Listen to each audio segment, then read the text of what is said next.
Well, hello, my dear friends. Justyn Smith here. I want to welcome you back to the channel. Thank you so much for clicking play. Today we are looking at this topic and title, True Caregivers, from 2 Kings 10. True Caregivers. And as we begin to understand a little bit about true caregiving in this particular chapter of study, we are going to be shown how people had great opportunity to be great caregivers, great stewards over what the king had allowed them. But then in the end, the caregivers who invested so much in giving care over certain ones then chose to do the opposite of caregiving and take life. In this particular passage, we are going to be challenged how to rather caregive for the glory of God. So join me as we jump right into point 1 of this passage. True caregivers have a huge responsibility. True caregivers have a huge responsibility. Verse 1. And Ahab had 70 sons in Samaria. And Jehu wrote letters and sent to Samaria, and to the rulers of Jezreel, to the elders, and to them that brought up Ahab's children, saying. Now, from that little verse, we understand 70 is a lot of children.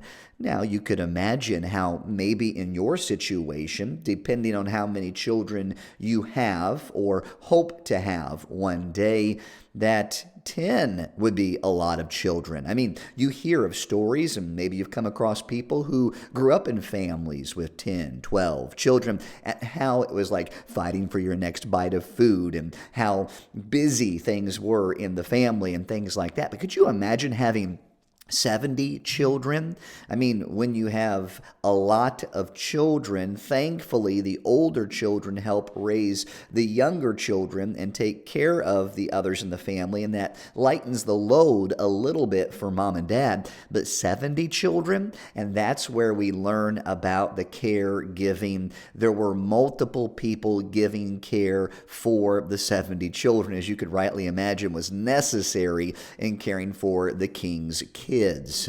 Number 2, true caregivers have the stewardship over the owner's materials. And this is a teaching point.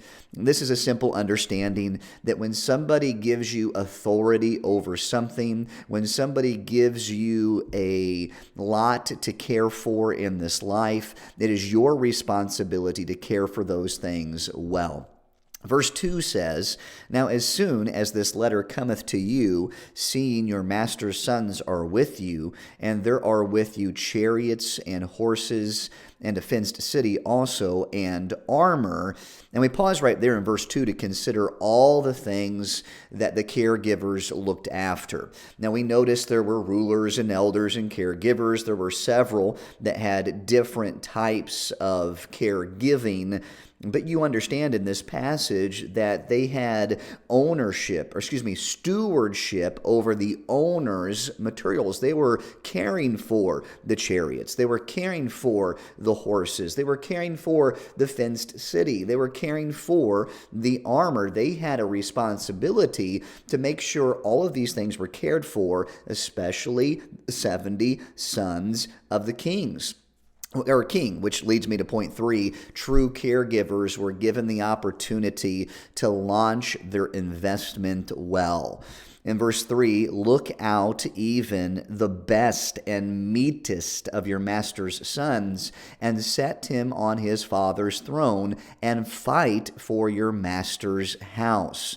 So here's the caregiving. Here's the opportunity to launch our investments well. We were responsible for their training. We are responsible for their upbringing. And now it's time to set them forward.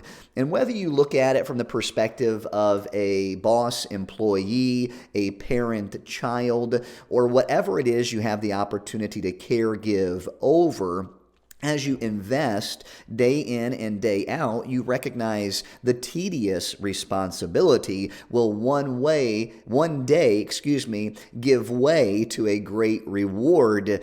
And here's a little bit of that pictured. Choose you out the best of the master's sons. And that's exactly what they're going to do. They're going to fight for their master's house. They are going to stand up against what is taking place.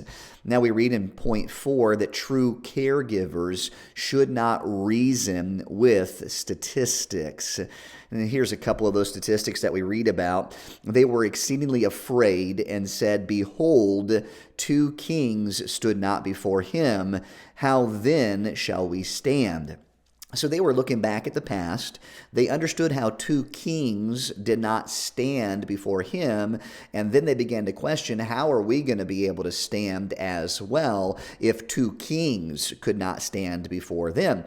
The caregivers who are stewarding that which another owner owns should be able to say, I am going to lay down my neck. I am going to lay down my life for that which I am caregiving over. A servant to a boss, an employee to a boss, wants to protect what is the boss's and be a good worker underneath the boss, as everything is honest and everything is well. Being afraid of another is something that we need to overcome. And maybe they had every reason to be afraid, thinking logically within themselves. I mean, these other 2 kings, they had resources, they had men, they had people to stand with them. We are not going to be able to conquer. We are not going to be able to overcome, so we are scared. We need to relate this to the days of Moses when he was a baby, and all of the caregivers concerning the midwives of their day were not fearing Pharaoh, okay? They chose to fear God rather than Pharaoh, and therefore Moses was born, Moses was kept safe, as well as all those other babies around there, because they were caregivers who were not afraid. These are exceeding afraid. They are scared because of the statistics of who has not been able to stand up to him prior to this. Which leads us to a 5th thought today. True caregivers wouldn't submit to the enemy of their household. True caregivers wouldn't submit to the enemy of their household.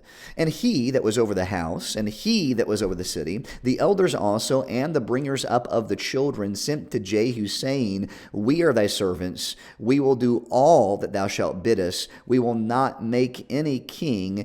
Do thou that which is good in thine eyes. And so they're afraid, they're moving upon that fear, and we are challenged today to consider that a true caregiver wouldn't submit to the enemy of their household. They're not going to cater to what the enemy desires them to do. They're not going to fall frail before the one who is miserable against them. But we see that sometimes in history past that has happened.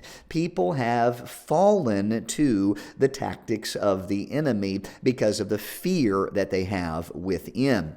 Which points out a 6th thought today. True caregivers would not end the lives of those they were privileged to bring up. And this is ultimately where this passage is pointed. A wicked king doing wicked things to those who are underneath him. Notice it says in verse 6, Then he wrote a letter the 2nd time to them, saying, If ye be mine, and if ye will hearken unto my voice, take ye the heads of the men, your master's sons, and come to me to Jezreel by tomorrow this time. Now the king's sons, being 70 persons, were with the great men of the city, which brought them up. And then it says in verse 7, It came to pass when the letter came to them that they took the king's sons and slew 70 persons and put their heads in baskets and sent them to Jezreel. This is not Obviously, the type of caregiving that should be given. Now, we see that these are servants obeying their master Ahab, but this was a very wicked command that the king is given to these who are going to fulfill it. They're scared, and sometimes being scared and terrified is leading them to do things they wouldn't otherwise do to humankind, especially to those that they are raising up or that they have risen up. They are now in the position of being murderers on behalf of the king because they were scared to live an honest life of integrity against the word of their wicked king. So I challenge you in this life, as you are a caregiver of something or someone, don't allow the evils of this life to dictate to you what you should or should not do. Be somebody who takes pride in your work. Be somebody who says, I'm going to be honest. I'm going to be full of integrity. I'm going to do what is right. I am going to be a true caregiver from the moment I'm given the responsibility to the ending of my opportunity to be that kind of caregiver. And against the testimony of these caregivers, we again are reminded of the midwives in Moses' birthdays, where other baby boys were allowed to live because those caregivers rightly feared the Lord and did not fear the wrath of Pharaoh. They made right choices. They were obedient to God rather than being obedient to men, and God blessed them. Friends, I want to thank you so much for joining us in this Old Testament study in 2 Kings chapter 10. I pray that you'll join us next week as we move on to 2 Kings 11, dealing with God's safe house. Have a blessed day.